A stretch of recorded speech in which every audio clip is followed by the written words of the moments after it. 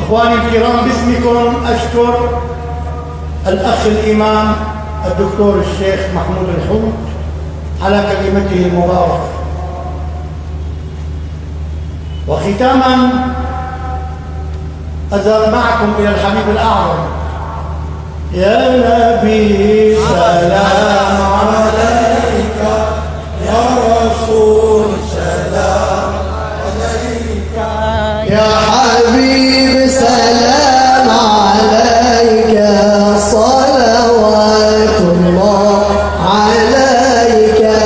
جئت أشكو من ذنوبي سائلا سترى عيوبي، راجيا كشف كروبي، فأغث من جاء إليك. يا نبي سلام عليك، يا رسول سلام عليك، يا حبيب سلام عليك، صلوات الله عليك. جئت أشكو من ذنوبي سائلا ستر عيوبي، راجيا كشف كروبي، فأغث من جاء إليك. يا نبي سلام عليك، يا رسول سلام عليك، يا حبيب سلام عليك، صلوات الله عليك. يا نبي جئت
رسول سلام عليك يا حبيب سلام عليك صلوات الله عليك أنت حبيب الله طه نلت قادرا لا يضاهى ولك الفضل تناهى جل من سلام عليك يا